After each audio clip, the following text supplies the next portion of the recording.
Hello, this is Professor Trisha Greenhalgh, and I'm making a fresh recording of the Weatherall lecture which I gave earlier today on the 27th of November 2023 at St Hugh's College, and it's called Doctors on Social Media, Virtues and Vices in the Digital Space. I'd like to thank the Weatherall team for inviting me, St Hugh's for hosting this lecture, my research team, and also the University of Oxford and my collaborators and funders, all of whom have contributed in different ways, directly or indirectly, to the ideas that I'm going to present today. Back in June 2020, there was a conference called COVID-19 and the Post-Truth Age, and in that conference, Roy Schulman said the COVID-19 pandemic is the most blatant expression of dangers of the post-truth age, characterised by less confidence in institutions, a lack of agreement on facts, and a blurring of the line between opinion and fact.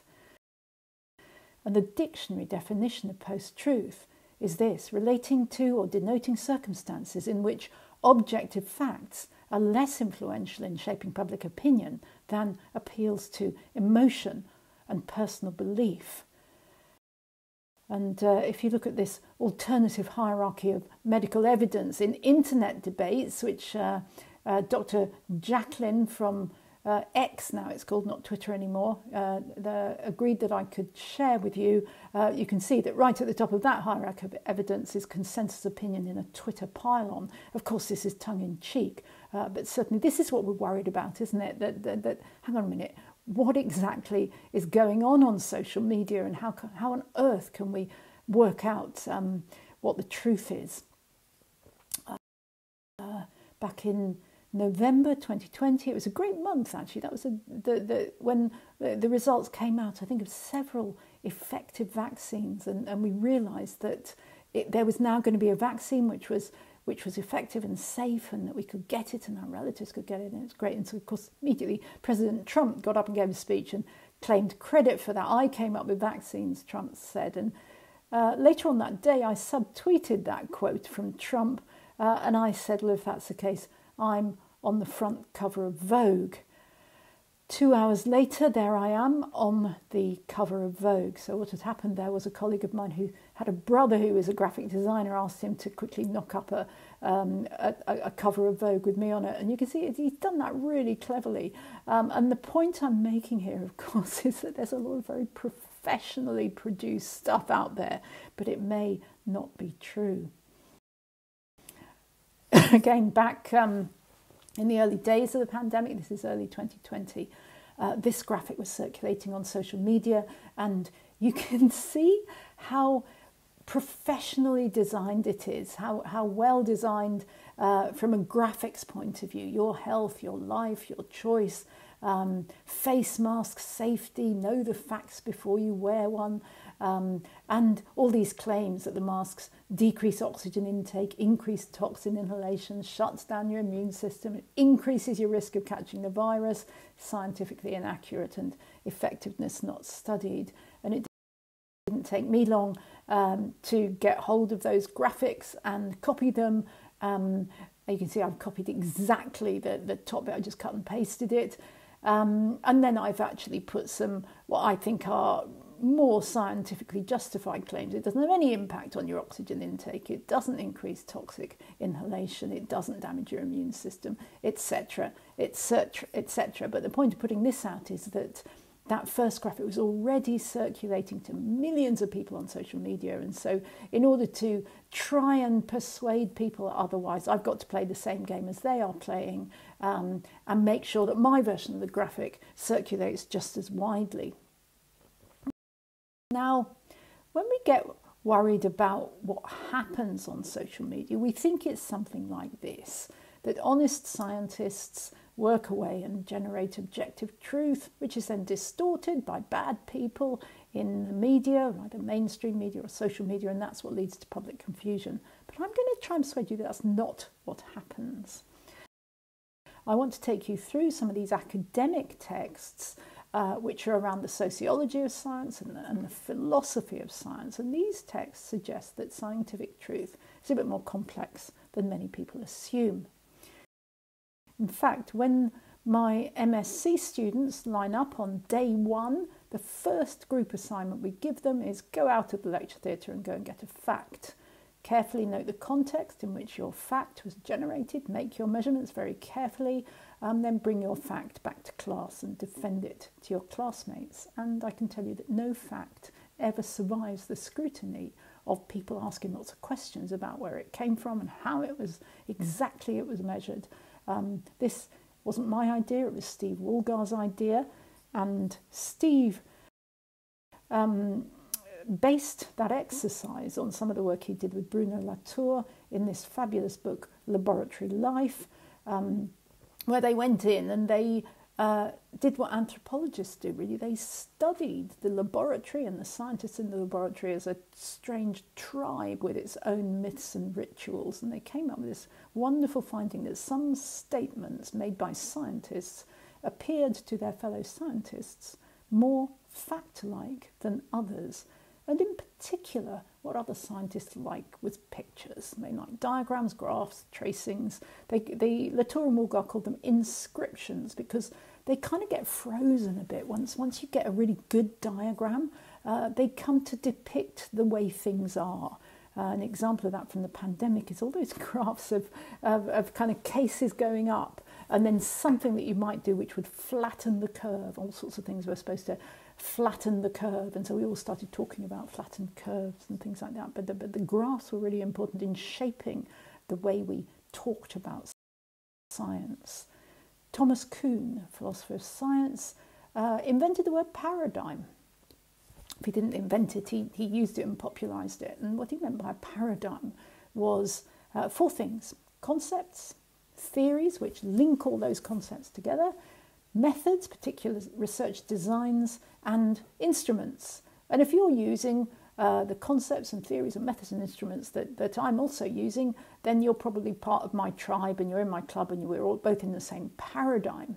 And within a paradigm, science progresses by following those rules, by using those concepts and theories, by doing things in an expected way with the right instruments. That's normal science. A paradigm shift is where someone comes up with some findings that don't really seem to fit all the assumptions of that paradigm. So they take their football and they go into a different field and they start playing by different rules. And that, perhaps the best example of that, most famous example, is when Einstein's observations didn't fit with Newtonian physics, and so he developed the theory of relativity. And he had to go off and play in a different field for a bit, and then of course that whole paradigm started to develop. Now, Kuhn said paradigms are very important. You need them to think scientifically. They constrain our thinking, but they also allow us to refine our thinking within the paradigm. So the science always kind of goes back and forth between the normal science of established paradigms and the radical science of those paradigm shifts, the scientific revolutions. Betcher and Trowler, just another, a couple of anthropologists again, I think, who studied academic tribes defending their territories, not just scientists. Apparently the arts are just as bad. Foucault, who, all I'm going to say about Foucault, I could do the whole lecture on Foucault, pointed out that knowledge is very closely linked to power.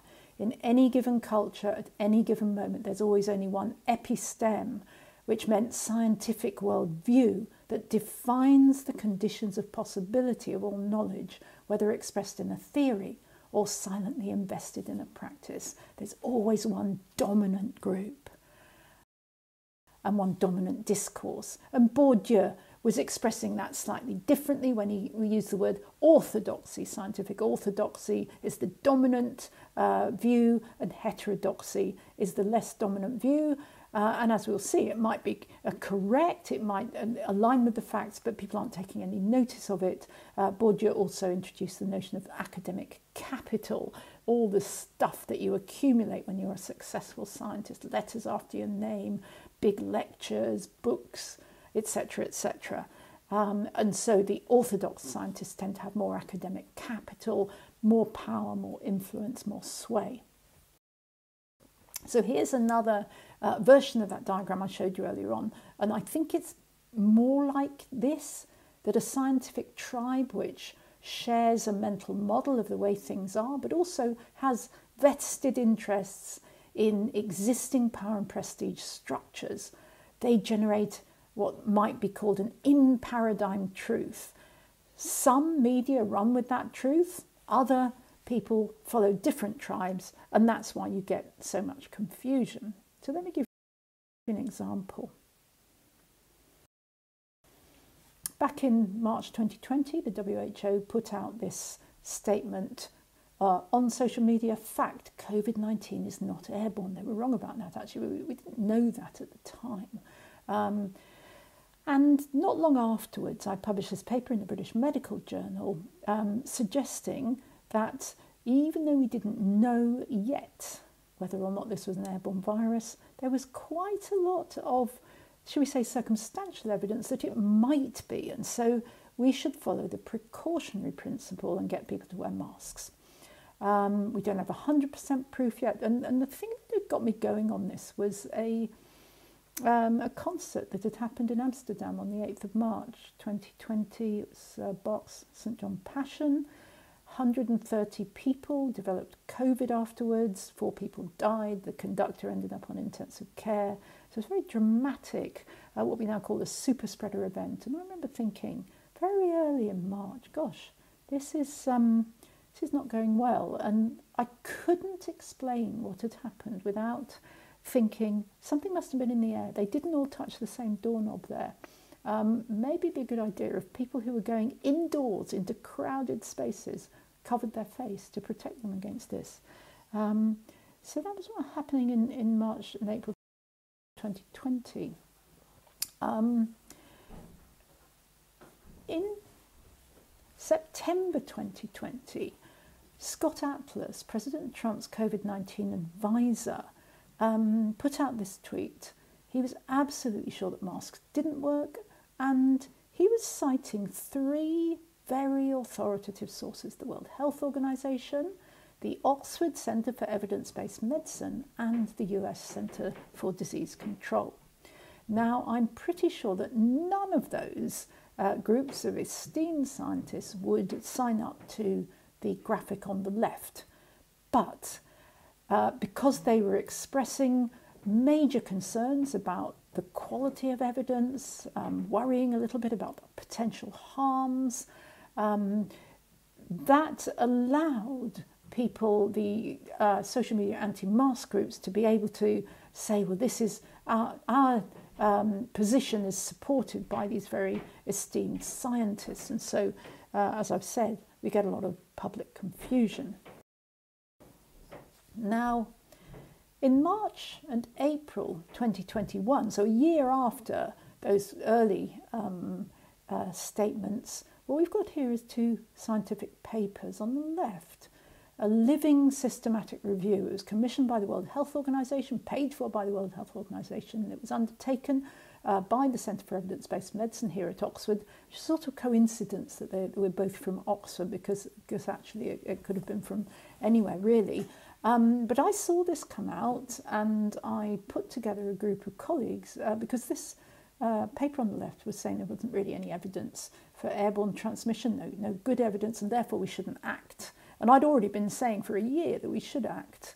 So I got together some colleagues, and we worked very hard to do a review, and we came up with the conclusion that there was a lot of evidence in favour of airborne transmission. And it was quite a short piece. It was only about 1,500 words, but it was peer-reviewed. And you can see the altmetric score on this. We worked really, really hard once it was published to get it out on social media. That little rainbow circle there means, and the number in the middle means that it went out on a lot of social media. So we worked very, very hard with our networks to make sure people took notice of it, and actually we got into dialogue with the WHO on the basis of that. So we were quite pleased with that. So let me just have a look at what's going on here. The evidence-based medicine tribe, if we're going to use Betcher and Trowler's terminology, has a particular totem, which is the hierarchy of evidence. They value randomized controlled trials. above other kinds of evidence, like cohort studies, case control studies, and right at the bottom, things like laboratory evidence. Whereas pragmatic public health, perhaps you could use the term a smorgasbord of evidence. What the public health people tend to do is look at a much wider range of evidence, including real-world evidence, including laboratory studies, including what we call mechanistic evidence. That is not to say anything goes. That is not to say every piece of evidence is worth the same. Clearly, any piece of work can be done well or badly. Some pieces of evidence are more or less appropriate, etc., etc. But you can see that these two different tribes are working in different paradigms. They have different concepts, methods, theories, and instruments. Now, Diane Lewis published this paper in April 2022 in Nature Communications, telling the story of why the WHO took 2 years to say that COVID is airborne, because there's a vast amount of evidence, which I'm not going to go through today.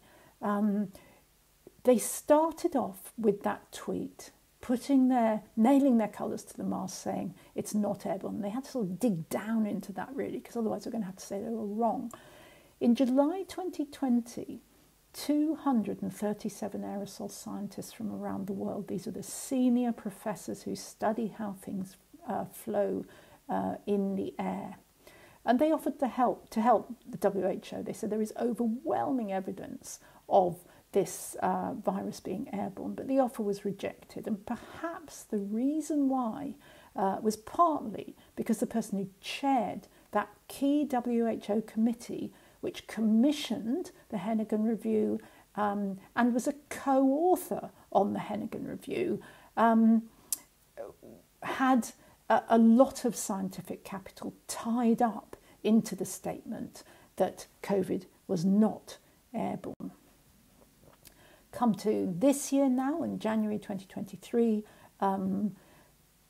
there was this Cochrane review published, Physical Interventions to Interrupt or Reduce the Spread of Respiratory Viruses. And again, you can see the last author on that is John Conley. So it's the same group of people from the WHO, from the Centre for EBM, and other co-authors from around the world. And you can see how widely this particular Cochrane review was circulated on social media. It's got a very high altmetric score. It is without doubt the Cochrane review that has the most social media coverage of all time, and it's been covered by 156 news outlets. What did it say? Well, according to this journalist, it said that the mask mandates did nothing. This journalist claims that the lead author of that review, Thomas Jefferson, said there is just no evidence that masks make any difference, full stop. But it was very controversial. The Cochrane editors had to put a disclaimer on their own website to say, well, actually, the review didn't show anything of the sort. The results were inconclusive. The primary studies on which it was based were methodologically, most of them not very robust. And so really you couldn't conclude that masks don't work. Lots of mainstream media coverage. Zeynep Tufekci, another investigative journalist who also happens to be an academic professor, managed to persuade the New York Times to publish an article by her. Here's why the science is clear that masks do work. And Forbes, Cochrane says review does not show that face masks don't work. So you can see how this is just going round and round now. JAMA Open published a paper from a group of scientists who were challenging the idea that you only need randomized controlled trials. You just ignore anything that isn't an RCT. And they said there's a lot of good reasons why we need to include real-world evidence. And if you do, you get the evidence plays out very differently.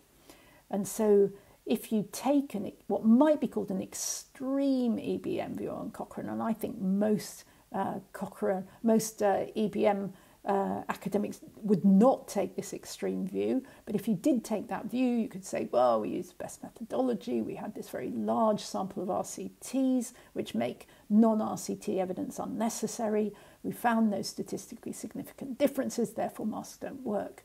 That's one argument. The other argument, the pragmatic public health argument, influenced by aerosol science, is that, look, there's overwhelming evidence that this virus is airborne. An effective filter would have to defy the laws of physics not to work.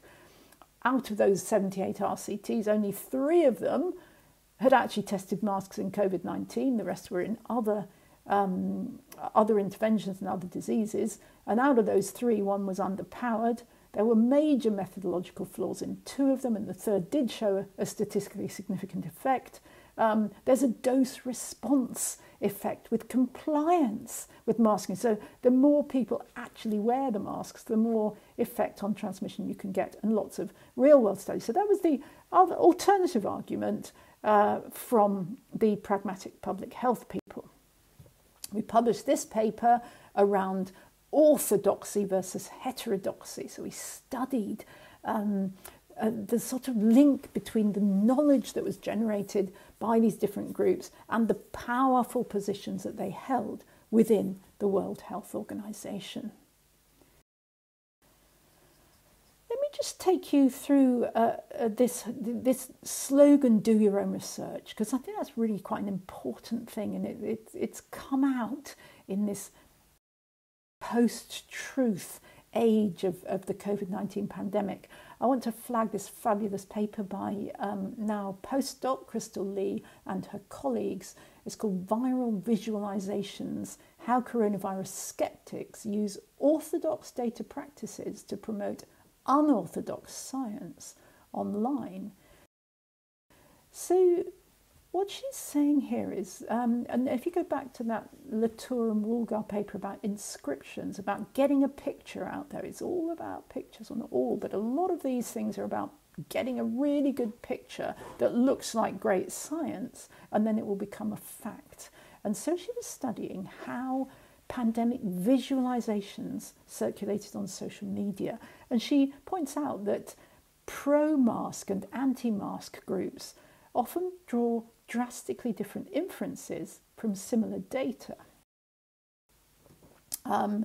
She argues that whether you're talking qualitative evidence or quantitative evidence, that evidence, that data, is part of a story. It's not just objectively out there, ready to be gathered.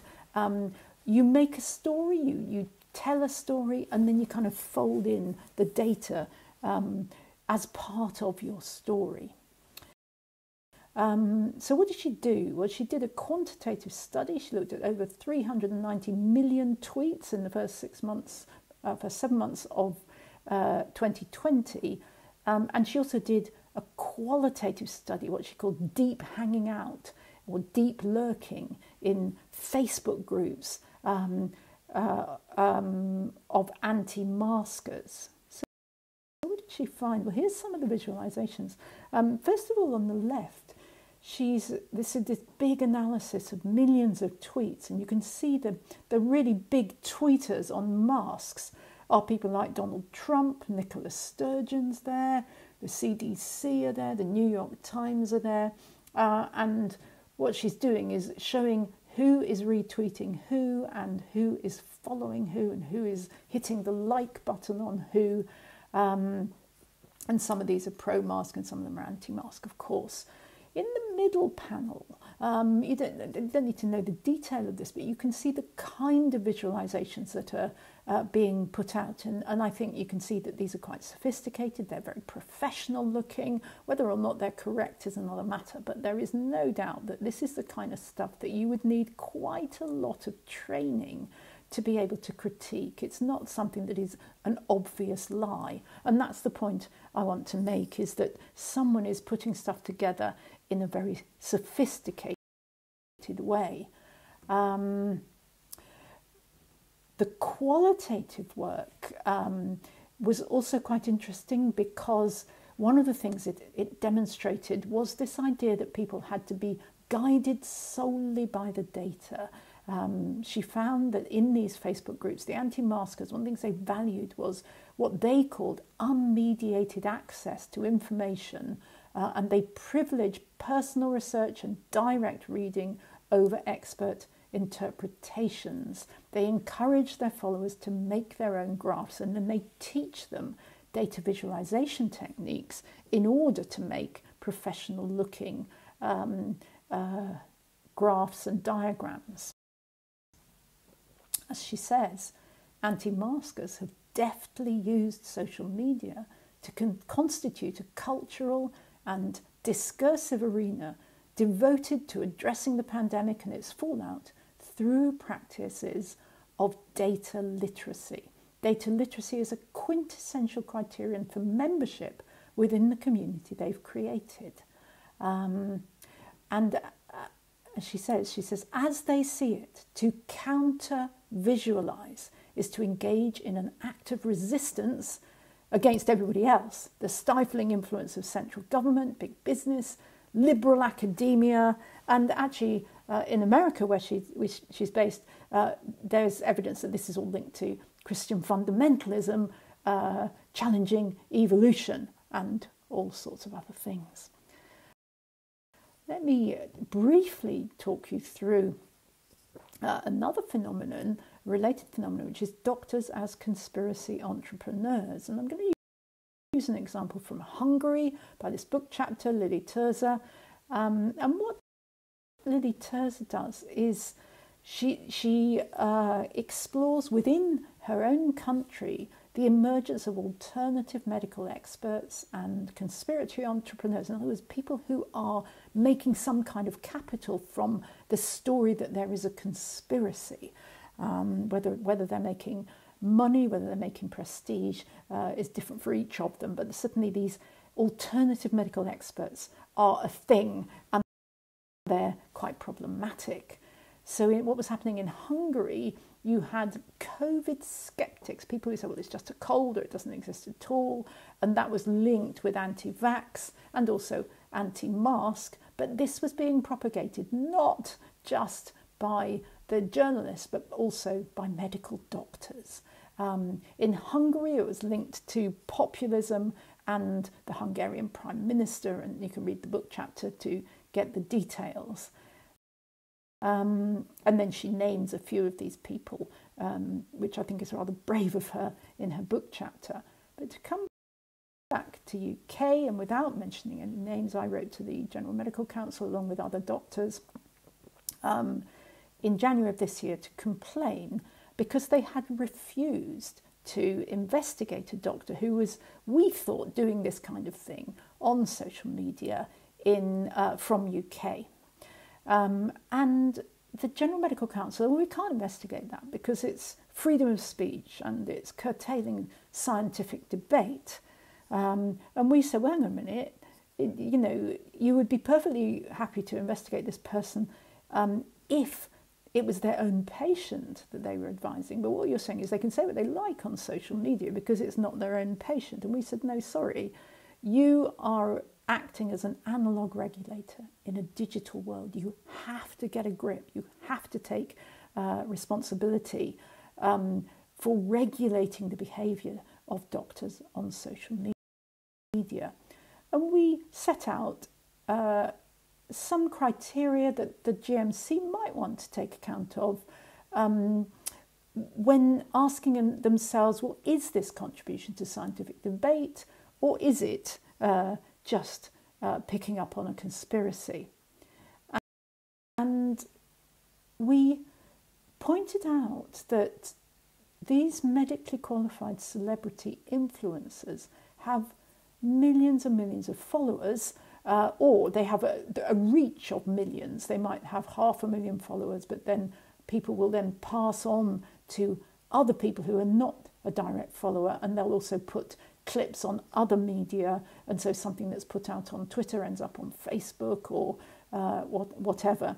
And we were very keen that they re-examine the case that they'd already refused to look at, and they didn't. So we said, well, we might have to take you to court. It's not me that's taking them to court. It's a junior doctor. He's got no money, so they can't.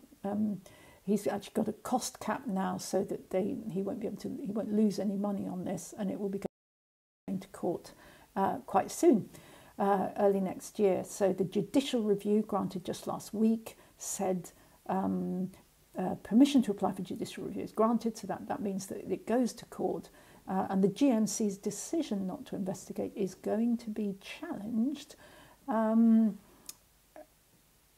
because the judge agreed that it was a reasonable thing to question the GMC's decision in that case.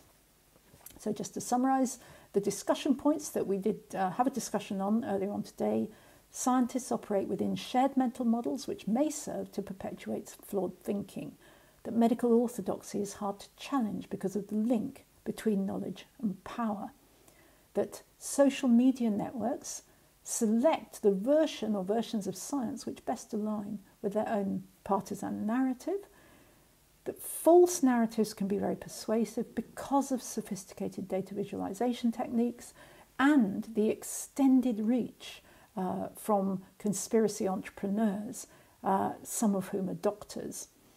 And finally, that the GMC, in my view, is currently operating as an analogue good faith regulator in a digital post-truth world, which includes bad faith medical influencers. So we had a big discussion about all those points.